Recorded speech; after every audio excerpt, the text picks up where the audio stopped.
मैं जुगनू प्रसाद बिंद आप सभी संगत का गुरुजी महाराज के सत्संग में स्वागत करता हूँ। गुरुजी महाराज के चरणों में हाथ जोड़कर कोटि कोटि प्रणाम करता हूँ।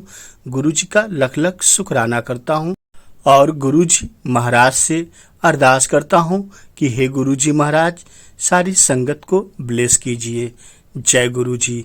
संगत जी, आज गुरुजी की आज्ञा से चलिए गुरुजी का बहुत ही डिवाइन ब्लेसिंग भरा सत्संग शुरू करते हैं कि गुरुजी से लोटा ब्लेस कराने का सही तरीका क्या है और किसको ब्लेस कराना चाहिए और किसको लोटा ब्लेस नहीं कराना चाहिए। यह गलती किया तो लोटा कभी ब्लेस नहीं होगा। ऐसे तमाम प्रकार के सवाल हमारे मन में चलता रहता है। आज लोटा ब्लेस कराने का सभी डाउट्स और भ्रम सब क्लियर हो जाएंगे कि लोटा कैसे ब्लेस कराएं। सभी संगत से हाथ जोड़कर निवेदन है, इस सत्संग को ध्यान से पूरा जरूर सुने क्योंकि यह सत्संग बहुत ही महत्वपूर्ण होने वाला है। जय गुरु जी। ऐसे सत्संग बहुत मुश्किल से ही सुनने को मिलते हैं। यह सत्संग आपके लिए लाभकारी और हितकारी होगा। जय गुरु जी। चलिए शुरू करते हैं। भूल चूक माफ गुरु जी। जब गुरुजी फिजिकल रूप में थे तो वो संगत के कुछ लोगों को कहते थे कि लोटा लेके आओ, ब्लेस कराओ। ज्यादातर लोटा उन लोगों का ब्लेस होता था जो बहुत क्रिटिकल बीमारी से गुजर रहे होते थे, जैसे कैंसर एटसेट्रा, जहां गुरुजी ये समझते थे कि इसको आगे जाके जरूरत पड़ेगी तो वो उसको लोटा ब्लेस करने के लिए कहते थे। लेकिन गुरुजी ने पुरानी संगत में भी सबको लोटा लाने के लिए ना किया, ना ब्लेस किया। बहुत सारी ऐसी संगत है जिसके फैमिली में सिर्फ किसी एक को कहा गया कि लोटा लाओ, ब्लेस करवाओ, और मेजॉरिटी ऑफ द ओल्ड संगत को ये नहीं कहा गया कि लोटा लाके ब्लेस कराओ। ये गुरुजी जिसको जरूर समझते थे, नीड बेस्ड था, जहां गुरु की मौज जिसको कहते हैं, जिनको वो चाहते थे। पर ओवर ए पीरियड देखा गया है कि एक मिथ क्रिएट हो गया है, रिचुअल बन गया है कि लोटे में ही सारी ब्लेसिंग है। ये गलत धारणा है। गुरुजी ने अपने लाइफ टाइम में किसी संगत को यह भी कहा था कि लोग की सोचते ने कि लोटा ही सब कुछ ठीक कर रहा है, भूल जाते ने कि ठीक करने वाला गुरु है। तो इस करके आप इस वहम से, भ्रम से ऊपर निकले और लोटे की महत्ता और महानता समझे। पिछले दिनों मंदिर में कुछ ऐसे केसेस हुए जिससे ये और भी जरूरी हो गया आज का सत्संग करना। कुछ लोग एक बैग में 8-8, 10-10 लोटे ले आते हैं ताकि पूरी फैमिली के लिए एक एक लोटा ब्लेस कराया जाए। ये कोई रेमेडी नहीं है और ना ही इस तरीके कोई ब्लेसिंग पा सकते हैं, क्योंकि गुरुजी ने हमेशा कहा पहले मेरे से कनेक्ट हो, पहले मेरे साथ जुड़ो, और जो गुरुजी से कनेक्ट होता है उसी का राइट बनता है लोटा लाना। लोटा कभी नेगेटिव पर्पस के लिए नहीं लाना चाहिए जिससे नेगेटिव एनर्जी निकले, नेगेटिव एक्ट हो। लेकिन ये देखा गया है, कुछ महीने पहले एक आदमी लोटा लेके आया, बोला मेरे को ब्लेस कराना है, मेरा डिवोर्स नहीं हो रहा। केस की मेरिट्स क्या है, कौन ठीक है कौन गलत है, हम उस पर नहीं जाते। लेकिन जब एक अपना भला करने के लिए आया है तो किसी का तो नुकसान होगा, at the cost of someone. तो कभी भी इस तरीके के प्रकार के मन में धारणा लेके लोटा को ब्लेस कराने मत लाए।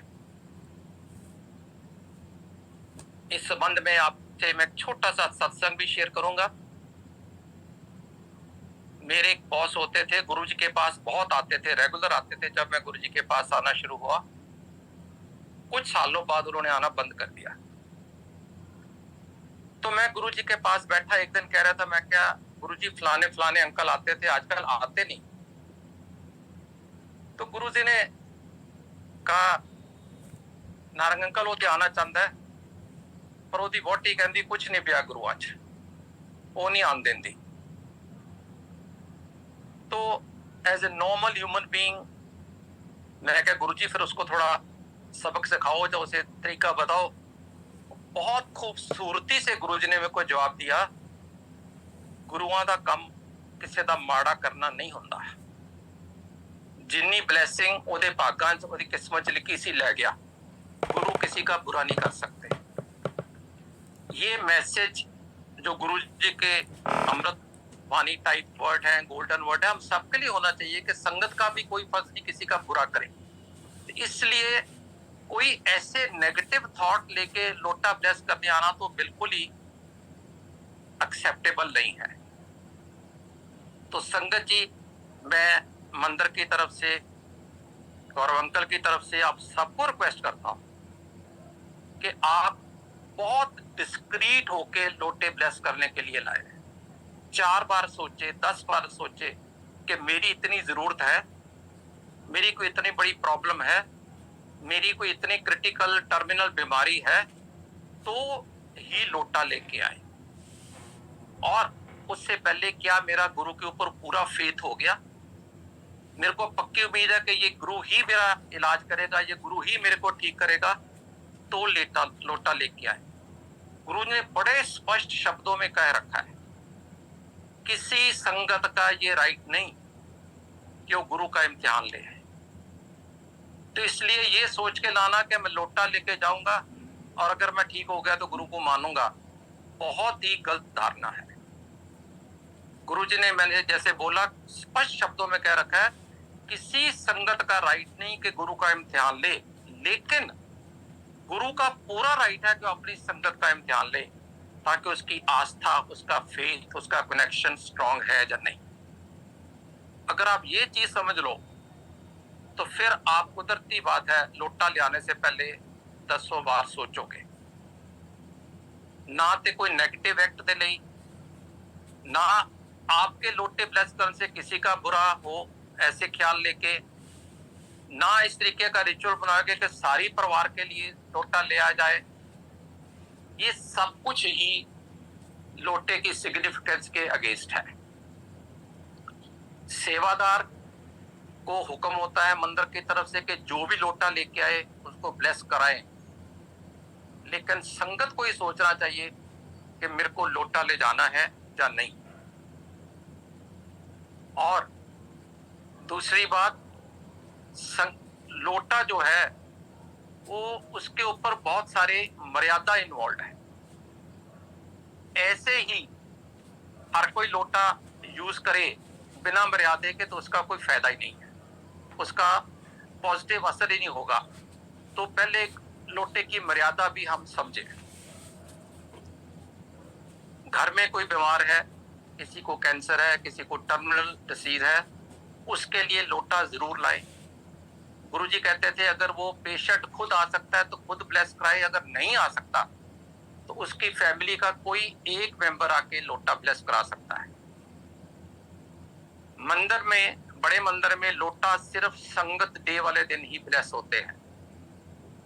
बड़े फंक्शनों जैसे महासमाधि दिवस हुआ, जैसे शिवरात्रि हुई, गुरुजी का जन्मदिन हुआ, जो और बड़े फंक्शन जो साल में 6-7 होते हैं, उन दिनों में लोटा ब्लेस नहीं किया जाता, क्योंकि गुरुजी की चलाई हुई मर्यादा है कि बड़े फंक्शन वाले दिन हम लोटा नहीं ब्लेस करते, नॉर्मल संगत डे पे आके लोटा ब्लेस करवा सकते हो।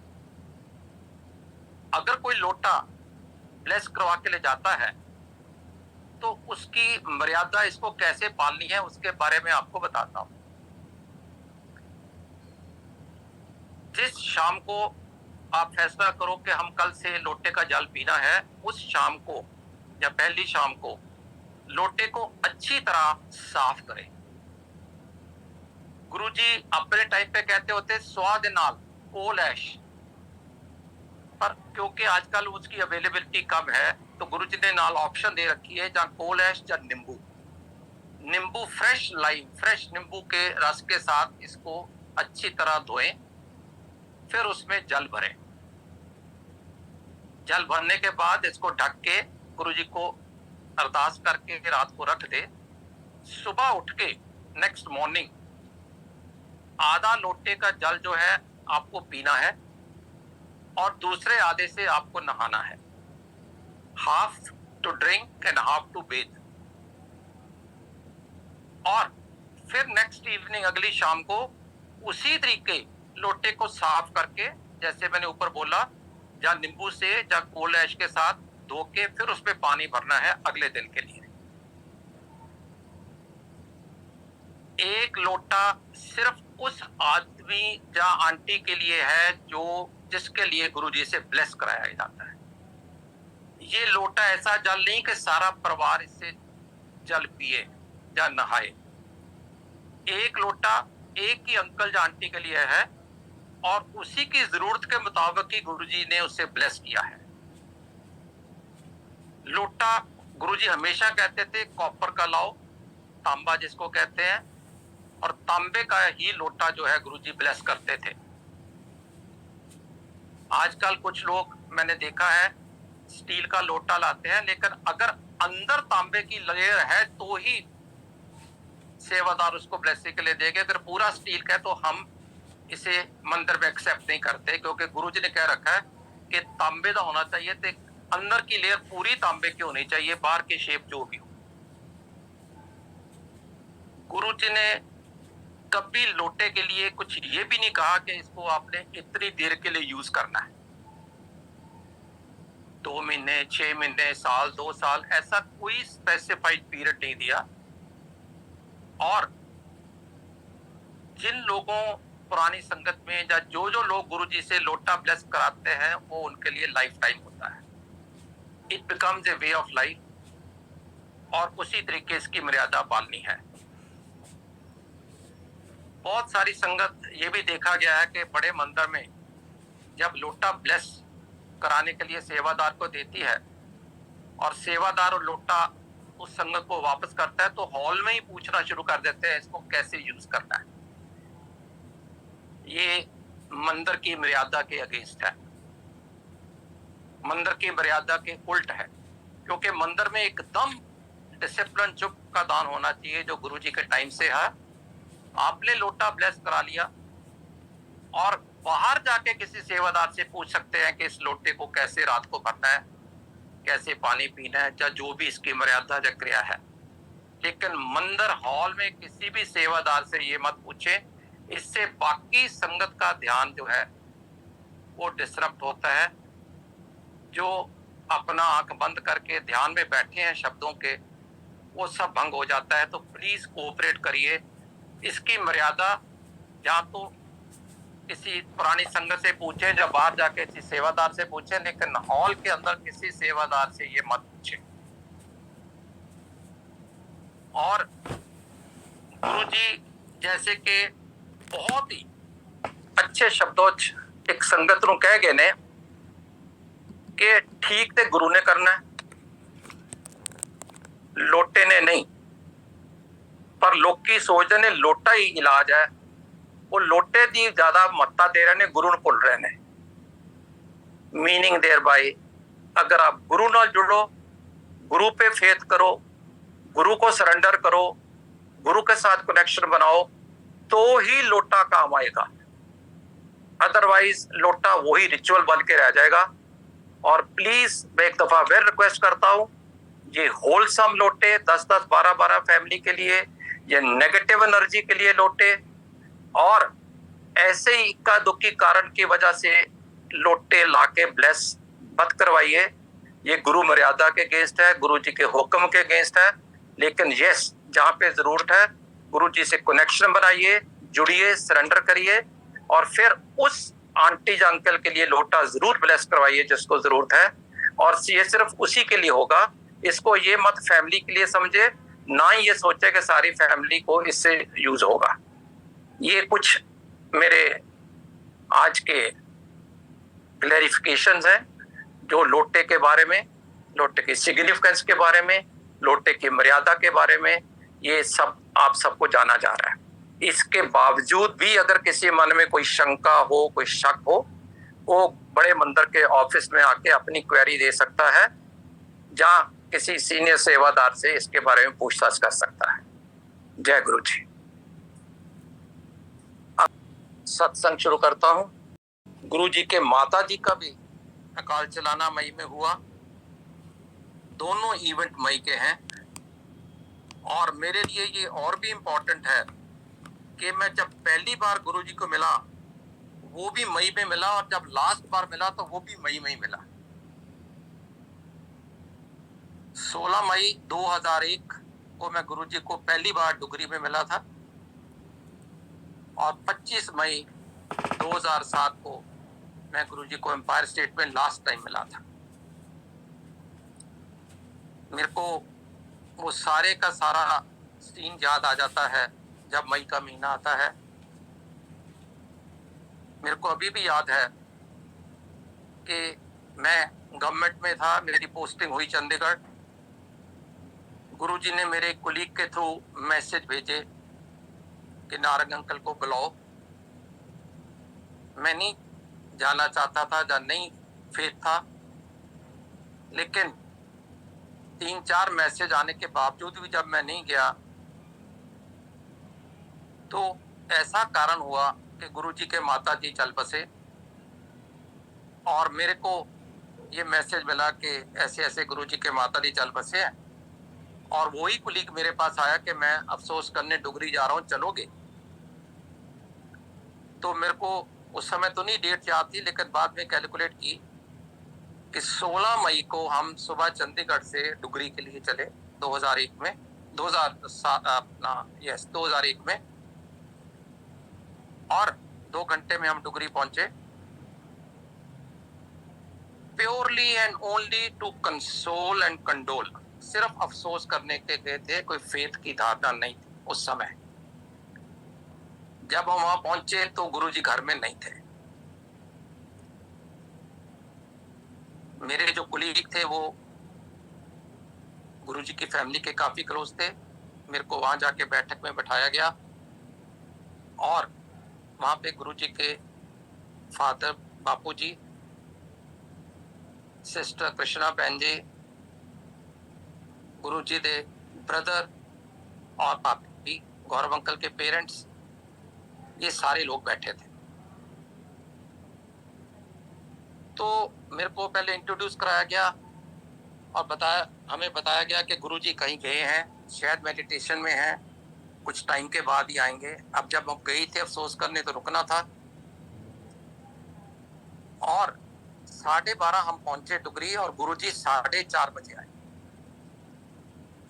अब 4 घंटे बिताने एक कठिन काम है, जब को आप उस आदमी के बारे में, उस आदमी को कभी मिले नहीं, उसके बारे में नहीं जानते, और आपका अभी फेथ भी उनके साथ कोई डेवलप नहीं हुआ। पर फिर भी 4 घंटे में बापू जी के साथ, कृष्णा बहन जी के साथ, गौरव अंकल के पेरेंट्स के साथ कई बातें होती रही। उस समय तो मेरे को ध्यान में भी नहीं आया कि क्या क्या बात हुई, क्योंकि basically it was passing time. लेकिन जब फेथ हो जाता है तो फिर आप सारा रिकलेक्ट करते हो, रीइनेक्ट करते हो उसी सीन को कि उस दिन क्या क्या बात हुई थी। कुछ नरेशंस मेरे को आज भी याद आती हैं। जब हम गुरुजी के ज्यादातर सवालों को जवाब बापू जी या कृष्णा बहन जी देते थे, और बीच बीच में फैमिली के बाकी मेंबर भी जरूर सपोर्ट करते थे। मैंने कई सवाल किए होंगे 4 घंटों में, चाय प्रसाद, लंगर प्रसाद, ये तो सब चलता रहा साथ साथ, और मैंने कई सवाल किए होंगे। मेरे को याद है एक सवाल मैंने ये किया कि हम इसे गुरुजी कहते हैं, इनका बचपन कैसा था? क्या ये बहुत धार्मिक थे, बहुत स्पिरिचुअल थे? क्या ये गुरुद्वारे में या मंदिर में या तपस्थान में वहीं रहते थे, या इन्होंने कोई स्कूल कॉलेज में विद्या भी ली? तो उसके ऊपर जब मेरे को पता चला फैमिली से कि यस, वो गुरुद्वारे, मंदिर, तप स्थान तो जाते थे पर साथ साथ पढ़ाई में खूब इंटरेस्ट लेते थे। और आप सबको भी, कईयों को शायद नहीं पता होगा, गुरुजी ने डबल एमए की है, MA English and MA economics. इसी हिसाब से अगर आप कभी देखो, जितने भी गुरुजी के ब्लेस किए हुए पोस्टर्स या पिक्चर या पोर्ट्रेट है, तो इतनी खूबसूरत इंग्लिश गुरुजी लिखते थे उस पे, गुरुजीज ब्लेसिंग्स। तो ये गुरुजी क्योंकि डबल एमए थे, एमए इंग्लिश और एमए इकोनॉमिक्स, ये मेरे लिए भी बहुत अचंभे की बात थी, क्योंकि मैं सोचा नहीं था कि कोई इतने पढ़े लिखे गुरु के घर हम आए हैं। उसके बाद गुरुजी को ये अक्सर कहा जाता था कि अब आपने पढ़ाई कर लिया है तो कोई नौकरी कर लो। बापूजी ऑलवेज वांटेड कि घर में कोई एडिशनल इनकम हो, जो हर माँ बाप चाहता ही है अपने बच्चे को पढ़ाने के बाद। लेकिन ये नौकरी करने के मूड में नहीं थे, और बापूजी कहते थे कि मैं इसके साथ नाराज ही रहता था कि ये कोई नौकरी तो करता नहीं है। लेकिन और नरेशन में गुरुजी ने बताया कि गुरुजी के होते हुए कुछ ऐसी घटनाएं हुई जो हम उस समय तो समझ ही नहीं पाए। बाद में पता चला कि ये सिर्फ भगवान ही कर सकता है। मेरे को कुछ याद है, उन्होंने कहा कॉलेज में जब पढ़ाई थी तो किसी टीचर ने ये नोट किया कि जब हाजिरी लगाते हैं तो गुरुजी क्लास में बैठे होते हैं। जब आके अटेंडेंस लेता है टीचर, गुरुजी यस सर करते हैं। उसके बाद जब पढ़ाई शुरू होती है पीरियड की, गुरुजी अलोप हो जाते हैं और टीचर बहुत गुस्से में होता है कि ये आदमी, ये बच्चा कैसे चीट कर गया। वो सोचता है मैं जब ब्लैक बोर्ड की तरफ मुंह किया तो ये निकल गया, भाग गया। और कहते जब क्लास खत्म होने लगती है और मैं ये सोचता हूँ कि जाके आज प्रिंसिपल को बोलूंगा कि बच्चा ऐसे कर रहा है, बच्चा फिर वहीं बैठा होता है। उसके मन में ये आता है कि अगर मैंने जाके प्रिंसिपल को शिकायत की तो प्रिंसिपल कहेगा तू ही पागल है, तेरे ही दिमाग में कुछ नुक्स है कि ये कैसे हो सकता है कि बच्चा शुरू में बैठा हो, एंड में बैठा हो, बीच में ना हो। इसी दुविधा में, इसी डायलामा में वो कभी भी जाके प्रिंसिपल को कह नहीं पाया। पर एक दिन वो स्टाफ रूम में रिसेस में बैठा, उसने किसी अपने क्लोज कोलीग के साथ बात की, टीचर के साथ ही, कि यार मेरी क्लास में एक ऐसा बच्चा है, जब मैं हाजिरी लगाता हूँ तो बैठा होता है, फिर अलोप हो जाता है, जब क्लास खत्म होने लगती है घंटी बजने से पहले वापस आ जाता है। मेरे को समझ नहीं लगती मैं क्या करूं, मेरी हेल्यूसिनेशन है, जब मेरे को कुछ हो गया है, क्या बात है। और मैं इस डर से प्रिंसिपल को कह नहीं पा रहा। तो वो टीचर ने एकदम एंडोर्स किया कि यार मेरे साथ भी ये हो रहा है, लेकिन मैं भी सोचता हूँ मैं कैसे कहूँ प्रिंसिपल को। हौली हौली ये पता चला कि कई टीचर का ये एक्सपीरियंस था। अब उन टीचर ने प्रिंसिपल पे साथ शिकायत करने की हिम्मत तो नहीं की, वो सोचेगा तुम्हारे में कोई प्रॉब्लम है। लेकिन बापूजी कहते मेरे को आके वो टीचर बोल के कि आपके घर में तो कोई जादूगर पैदा हुआ है, वो जब चाहता है क्लास में आ जाता है, जब चाहता है क्लास में चले जाता है, बच के रहो, ख्याल करो। बापूजी ने कैजुअली ले लिया, समझ नहीं आई कि ये क्या हो सकता है। इसी तरीके बापूजी ने मेरे को बताया कि एक दफा एग्जाम था, लाइन में जैसे बच्चे पढ़ने के लिए बैठते हैं डेस्क पे, जो गुरुजी की सीट के आगे बच्चा बैठा था, वो पेपर लिखता लिखता उसकी इंक खत्म हो गई। उन दिनों में फाउंटेन पेन होते थे, इंक पॉट के साथ चलाया जाता था, बॉल पेन नहीं आए थे। कहते जब उसकी इंक खत्म हो गई तो उसने हाथ खड़ा किया ताकि जो सुपरवाइजर या इन्विजिलेटर होता है उसका ध्यान लेने के लिए कि मेरे को इंक ला दो। वो कहीं बिजी होगा या ध्यान नहीं दिया, 2-3 मिनट वो नहीं आया। तो गुरुजी ने पीछे बैठे उसको पूछा क्या बात है, हाथ क्यों खड़ा किया। इसने कहा यार इंक खत्म हो गई। मेरे को पेपर लिखना है, लेट हो रहा हूँ। गुरुजी ने क्या, दे मेरे को पेन। उसने पेन पकड़ाया, गुरुजी ने फूंक मारी, इंक से भर गया, फिर वापस दे दिया। जब ये कर रहे थे उतनी देर में सुपरवाइजर ने या इन्विजिलेटर ने ये देख लिया। वो आया और दोनों को खड़ा करके, गुरुजी को और उसके गुरुजी के फ्रेंड को, कि आप दोनों कॉपिंग कर रहे हैं, चीटिंग कर रहे हैं। तो इन्होंने कहा ऐसी कोई बात नहीं, हम ना चीटिंग कर रहे हैं ना कॉपिंग कर रहे हैं, इसकी इंक खत्म हो गई थी, इसने आपके लिए हाथ खड़ा किया, आपने देखा नहीं, मैंने इंक भर दी। और वो लड़का कहता है हाँ जी ऐसे हुआ। अब ये नॉर्मल पार्लेंस में ये बात मानने लायक है नहीं।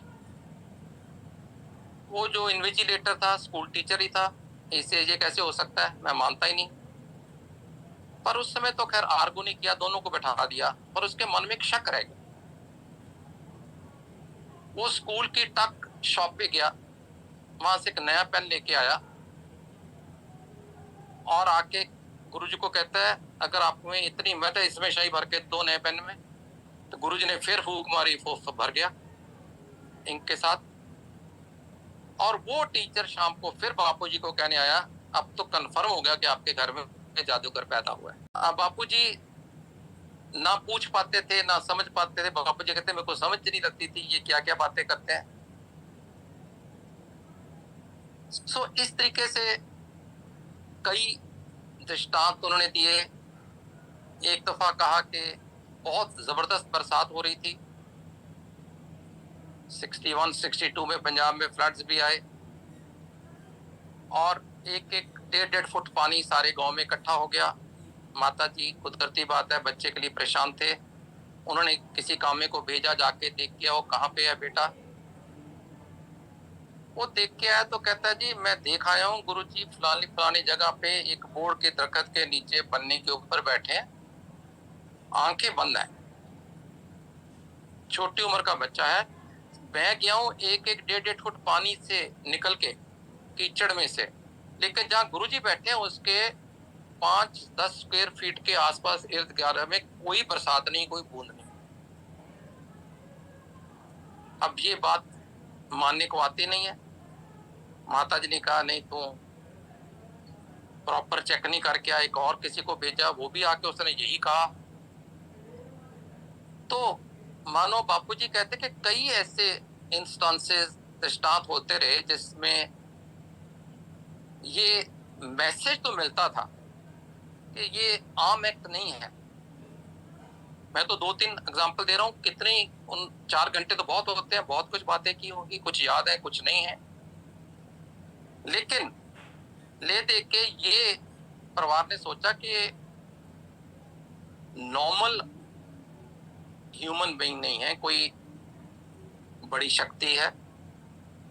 अगर ऐसे उन जहां वो बैठे हैं आसपास कोई बरसात नहीं हो रही, तो ये पेन में फूंक मारना जादूगरी का काम हो सकता है, लेकिन अपने इर्द गिर्द बरसात न होने देना ये जादूगरी का काम नहीं होता। तो इस लिहाज से उनको थोड़ा सा मन में विचार आया। जब ये बातें चल रही थी मेरे को ये भी याद है कि मैंने उस समय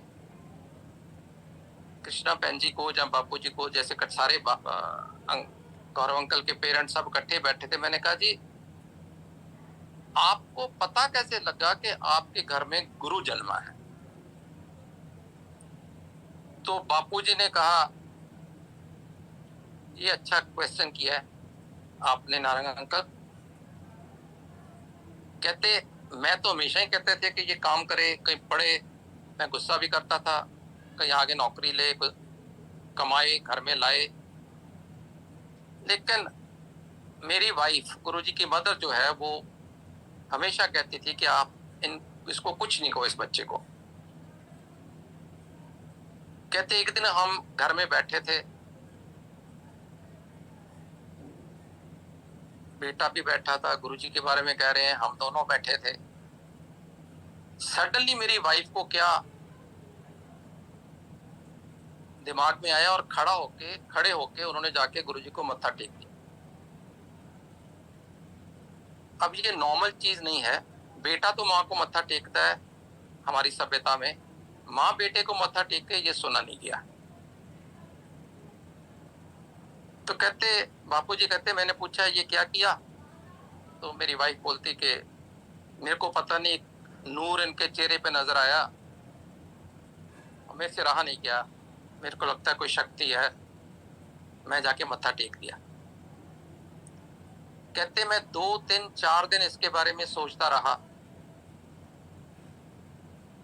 क्योंकि ऐसी आर्गुमेंट को डिस्काउंट करना भी मुश्किल होता है, डिसएग्रीमेंट भी मुश्किल होता है। कह रहा था कि बापूजी ने कहा ये तो हम नहीं बता सकते कि हमारे मन में क्या आया, मैंने या मेरी वाइफ ने क्या उनमें देखा, ये एक इंटरनल एक्सपीरियंस है जो एक्सप्लेन नहीं हो सकता। लेकिन जब हम दोनों ने एक के बाद एक मत्था टेक दिया तो आप ये समझ सकते हैं उस दिन हमने समझा कि हमारे घर में गुरु जन्मा है। तो इस तरीके से मेरी 16 मई 2001 की दोपहर गुरुजी के घर में गुजरी डुगरी में। तकरीबन 4:30 बजे गुरुजी कहीं बाहर गए हुए थे, प्रोबेबली मेडिटेशन में, वहां से आए और जब अंदर आए तो हम बैठक से उठ के एक साथ वाले कमरे में चले गए। यहाँ पे 25-30 लोग बैठे हुए थे, एक मंजी थी गुरुजी के लिए। जैसे कि अक्सर ये गांव में माहौल है, जब कोई डेथ होती है तो जब तक तेरी भी ना हो जाए गांव के लोग शाम को इकट्ठे हो जाते हैं, वहां भी इकट्ठे थे। जब मैं गुरुजी अंदर आए, मैं तो कभी जानता भी नहीं था कौन, ना कभी मिला था, पर क्योंकि गुरुजी आके मंजी पे बैठे तो समझ आ गई कि यही गुरु है। तो उस कमरे में मैं भी उधर साथ ही बैठा था। तो आते मेरे को बोले, नारंग अंकल तो बड़ी बारी बुलाया, आए क्यों नहीं? मेरे को समझ नहीं लगी कि किसने इनको बताया कि मैं ही नारंग हूं या इशारा किया है। उस समय इस चीज की समझ नहीं थी, मैं कुछ जवाब नहीं दे पा रहा था। मैंने कहा बस ये आ नहीं पाया, पर माता जी का बड़ा अफसोस हुआ है। देन ही सेड आपकी पोस्टिंग कहाँ का रही है? मैंने सारी बताई अपनी हिस्ट्री। फिर 2 मिनट बाद मैं क्या, गुरुजी माता जी बारे अफसोस हुआ है, बड़ा माड़ा लगा। उन्होंने बिल्कुल इग्नोर किया, जहां इस मेरे कथन को कोई इंपॉर्टेंस नहीं दी। मैंने 2-3 बार रिपीट किया, फिर मैंने कहा एकदम पास बैठा हूं तो ये तो हो नहीं सकता कि गुरुजी को सुनाई ना दिया हो कि मैं उनको अफसोस कर रहा हूँ या कंडोलेंस करने आया हूँ। पर ठीक है, गुरु की मौज है। मैं अपने, मेरे मन में क्लियर है कि मैं किस काम के लिए आया हूँ, तो उनको भी पता है आज आया तो इसीलिए आया होगा। पर इधर उधर की बहुत सारी बातें करते रहे। उस समय बिल्कुल समझ नहीं आई कि क्यों इग्नोर कर रहे हैं, लेकिन कुछ साल बाद गुरु जी के जुड़ने के बाद ये समझ लगी कि जिंदगी और मौत तो गुरु के हाथ में है।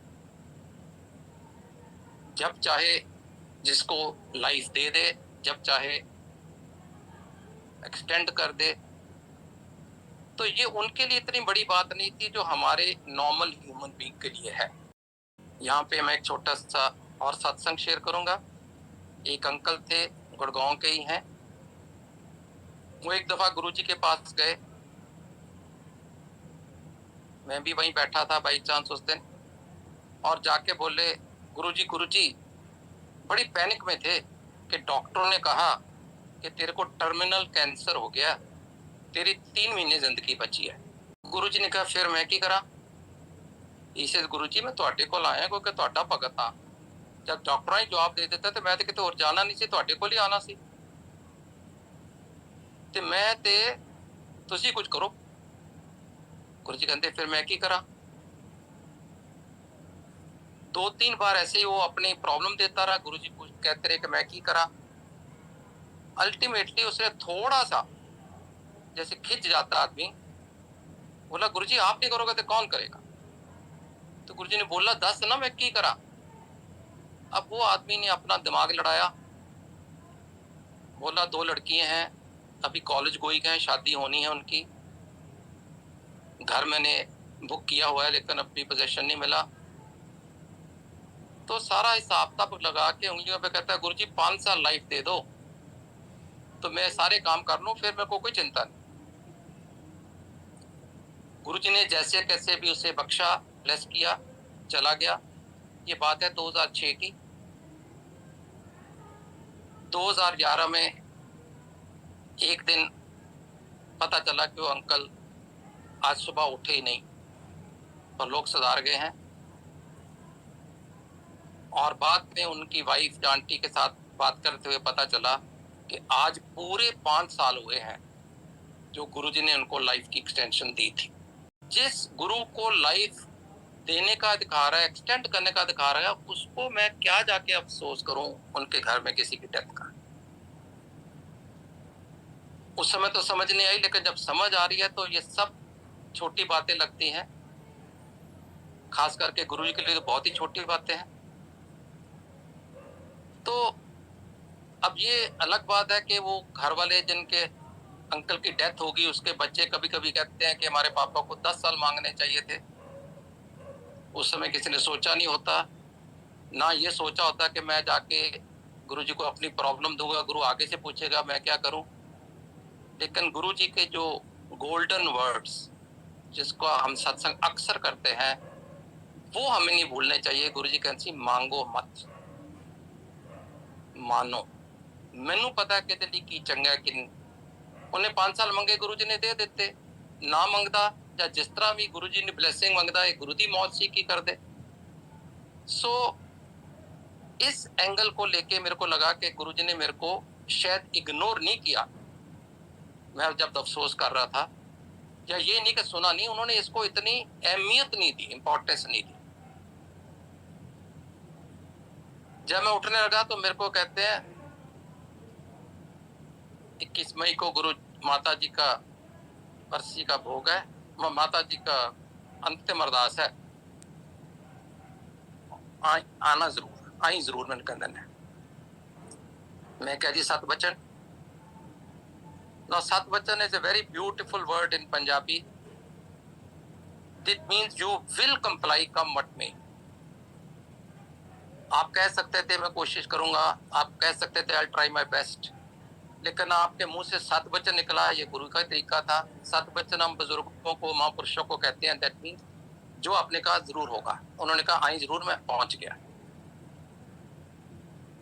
जब मैं भोग वाले दिन वहां पहुंचा बहुत रश था, हजारों में संगत आई हुई थी। मेरा फर्स्ट एक्सपीरियंस था, मैं तो कभी सोच भी नहीं सकता था कितनी संगत होगी। जब वहां, क्योंकि मैं ऑफिशियल था, गाड़ी से उतरा, मेरे को कुछ लोगों ने एस्कॉर्ट करके अंदर एक वीआईपी इंक्लोजर बना हुआ था, उसके अंदर बैठा दिया ले जाके। और आई स्टिल रिमेम्बर उस समय गुरु ग्रंथ साहब की हजूरी में भाई हरबंस सिंह जगाधरी वाले कीर्तन कर रहे थे और गुरुजी अभी पंडाल में मौजूद नहीं थे।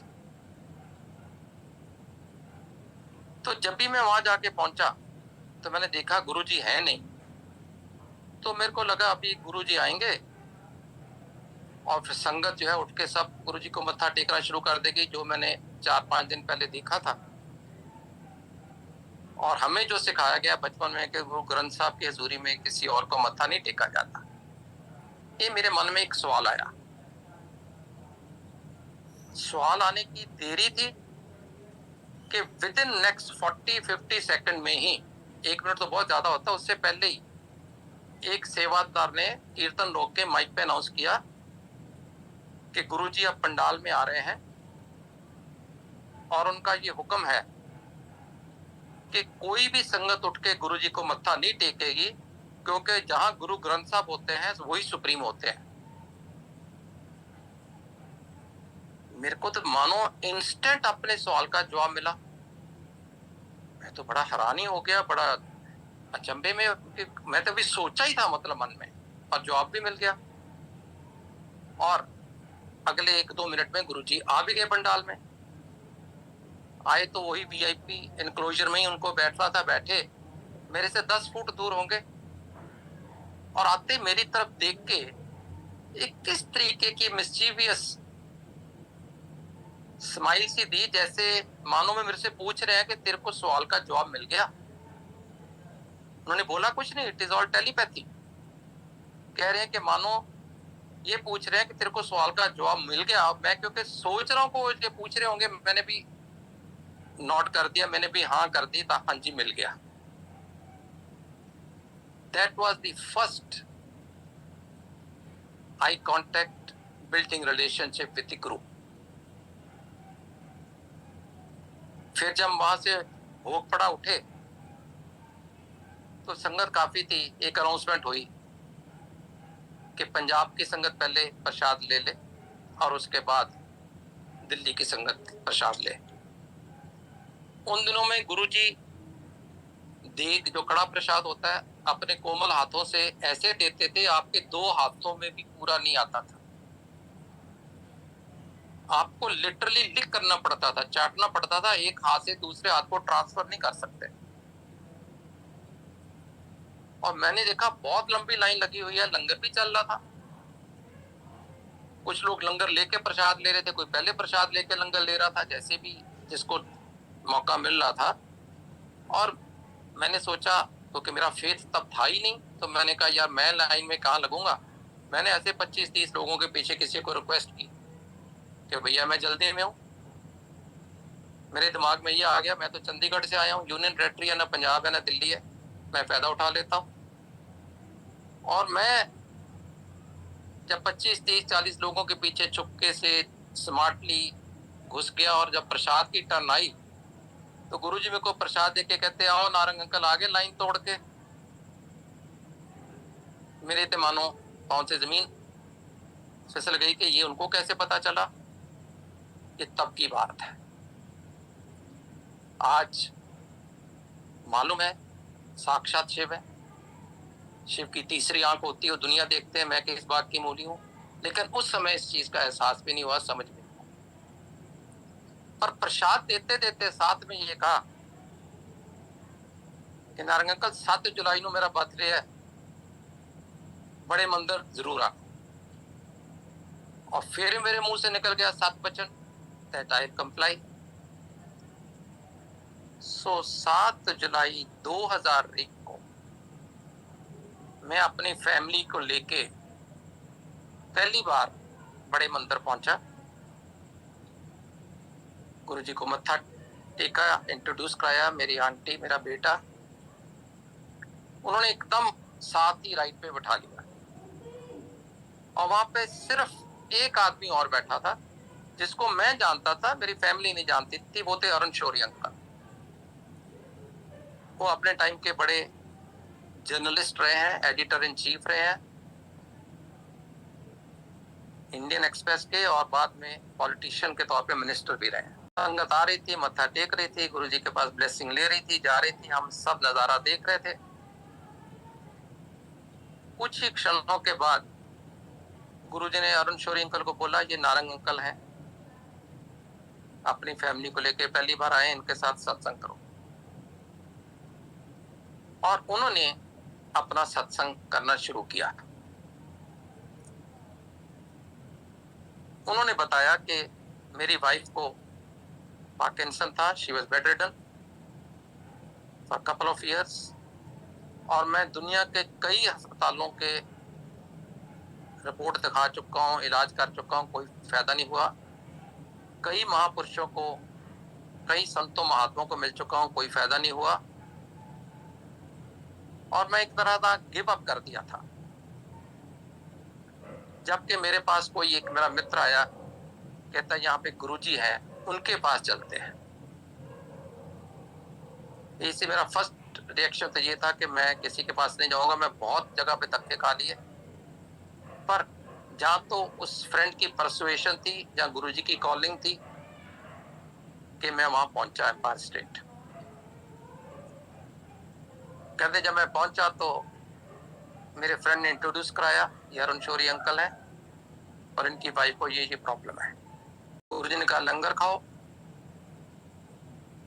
लंगर खाने के बाद गुरुजी ने, उस समय गुरुजी के पास थाल में कभी मिठाई, कभी प्रसाद, कभी समोसा प्रसाद, कुछ ना कुछ होता था जो संगत को ब्लेस करने के लिए जिसको चाय देते थे। उन्होंने उस समय एक समोसा प्रसाद उठाया और बोला, लो शौरी अंकल ले जाओ, अपनी वोटिन खुआ दें, let your wife eat this prasad. वो बाहर आए, अरुण शौरी अंकल मेरे को बता रहे हैं, हम सबको, फैमिली को, कि ये मेरे को समझ नहीं लगी कि कह भी दिया गुरुजी को बेड रिडन है, तो कोई भी किसी किस्म का छोटा मोटा प्रसाद ब्लेसिंग दे सकते थे, इतना डीप फ्राइड समोसा तो कहाँ खाएगी जो ऑलरेडी बेड रिडन है, वो वेट कॉन्शियस है, कभी भी नहीं खाएगी। खैर घर चले गए और जाके वाइफ को बोले कि आज मैं एक और गुरु के पास गया था और उन्होंने आपके लिए ये समोसा प्रसाद दिया है, मैं ये साइड टेबल पे रख रहा हूँ, आपका दिल करे तो खाना, नहीं करे तो सुबह मेड को दे देना। ये कह के अंकल अपने कमरे में चले गए। क्यों? क्योंकि वो एडिटर इन चीफ थे इंडियन एक्सप्रेस के, उनको रोज एडिटोरियल लिखना होता था और ये एक अंडरस्टैंडिंग थी कि वाइफ हैविंग मेडिकल प्रॉब्लम, वो अलग कमरे में सोते थे with of course attending nurse. और सुबह अरुण शौरी अंकल कहते, मैं चाय बना के सुबह 6 बजे खुद आता था, वाइफ के साथ बैठ के पीता था, बातें करता था, जो भी घर का माहौल होता है। कहते मैं तो ये कह के अपने कमरे में चला गया, जब वापस आया कमरे में, जब उनके वाइफ के कमरे में आया तो मेरी वाइफ अनीता बेड पे थी नहीं। मैं देखा नर्स भी नहीं है, तो मैं तो घबरा गया। कहती I yelled, Anita Anita, and she replied from the washroom कि I am in the washroom, don't be panicky, मैं अभी आ रही हूँ। कहते फिर मेरी नजर गई साइड टेबल पे, समोसा भी नहीं है, मेरे को लगा ये तो खा गए। इतनी देर के बाद वो वॉशरूम से चल के अपने आप बेड पे आई, जो उन्होंने पिछले 7-8 साल से नहीं कर पाई। पूछने पे शौरी अंकल कहते हैं कि वो मेरे को बता रही हैं कि आप तो कह गए थे कि मैं आज एक और गुरु के पास गया था, उसने ये समोसा प्रसाद दिया, मैंने भी रख दिया, मैं क्या मैं कहाँ खाऊंगी। मैं सो गई। रात को 2:30-3 बजे मेरी आंख खुली लगी, या जैसे भी जो हुआ, पता नहीं मेरे मन में क्या हुआ कि मैं उठ के समोसा खा लिया। और जब समोसा खाया तो मेरे को एक अर्ज हुई वॉशरूम जाने की, मैं अपने आप ही उठ के वॉशरूम चली गई, नर्स पास में सोई, उसको नहीं उठाया। और अब जब आप सुबह मेरे को मिलने आए हो, सेकंड टाइम मैं वहां से आ रही हूँ। ये गुरुजी ने, जब ये गुरुजी के बारे में उसने बताया तो मैं अरुण शौरी अंकल को पूछा कि अंकल मैं तो आपका एडमायरर हूँ, मैं आपके आर्टिकल पढ़ता हूँ इंडियन एक्सप्रेस में, आपने 3 संडे लगातार, उन दिनों में इंडियन एक्सप्रेस के संडे एडिशन को संडे स्टैंडर्ड कहते थे, मैं क्या 3 एतवार को आपने ये लिखा है, there are no gods and godmen, all fraud, तो आप मेरे को ये कैसे सत्संग सुना रहे हो। तो उन्होंने कहा, Narang you are absolutely right.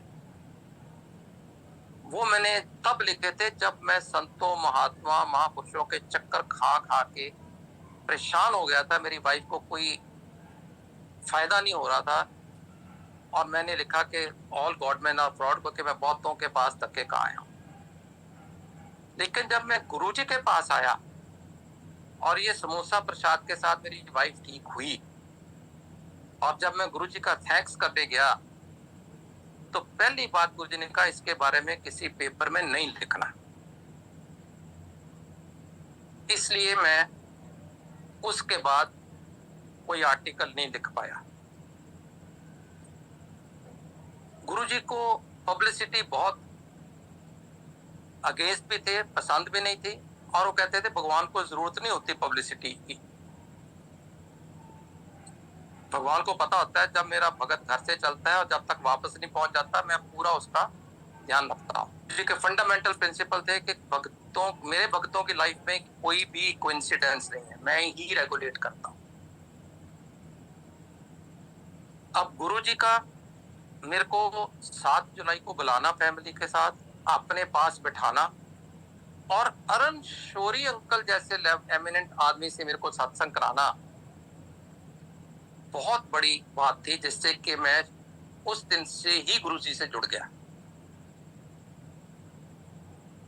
संगत जी, अगर यही सत्संग किसी और ने, अननोन आदमी ने मेरे से किया होता, पहली बात मेरे लिए मानना मुश्किल होता, और दूसरी बात मैं सोचता कि पता नहीं कितना सच झूठ है, या कोई स्पोक्स पर्सन रखे हुए हैं आश्रम ने।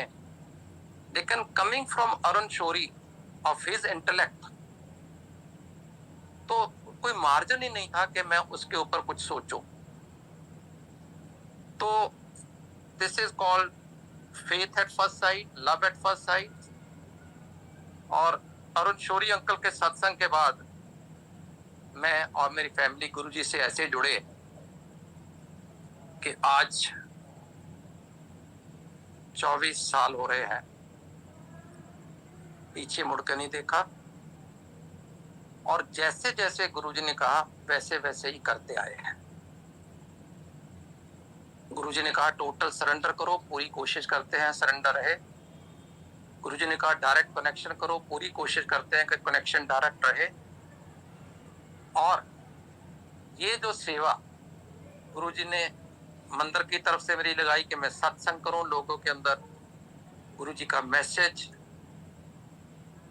भेजूं, गुरु के बारे में बताऊं, उनके बारे में अगर किसी की गलत फहमी है वो निकालूं, ये गुरुजी की मेहर है, बख्शिश है कि उन्होंने ये सेवा मेरे को दी है, जिसके माध्यम से मैं आपके साथ आज ये विचार साझे कर रहा हूं।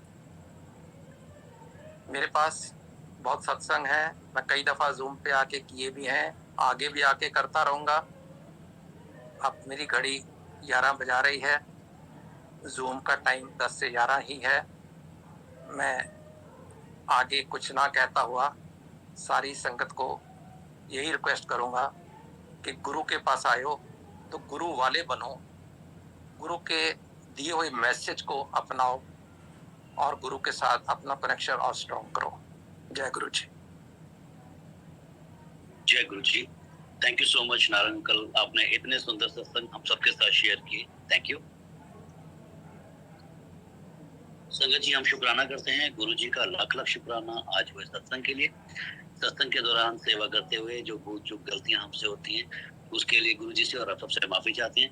समाप्ति से पहले सरबत के भले की अरदास करते हुए गुरु जी के चरणों में अरदास है कि गुरु जी आप अपनी सारी संगत को ब्लेस करें, सबको देर उक्ता बख्शें, सबके अंग संग सहाय रहें।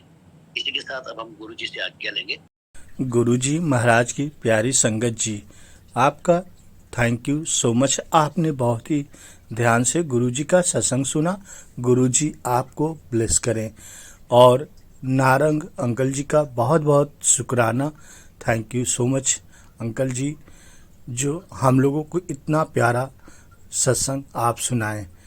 जय गुरु जी। गुरु जी आपको हमेशा ब्लेस करें और ऐसे ही हम लोगों के बीच में गुरु जी का बहुत ही प्यारा प्यारा सत्संग आप सुनाते रहें। संगत जी, गुरु जी की बहुत ही पुरानी ओल्ड संगत नारंग अंकल जी हैं। जब गुरु जी फिजिकल फॉर्म में थे तब नारंग अंकल जी को गुरु जी ने बहुत ब्लेस किया है। आज हम बहुत सौभाग्यशाली हैं जो गुरु जी का सत्संग नारंग अंकल से हम लोग सुने हैं। जय गुरु जी, शुक्राना गुरु जी, ब्लेसिंग ऑलवेज गुरु जी।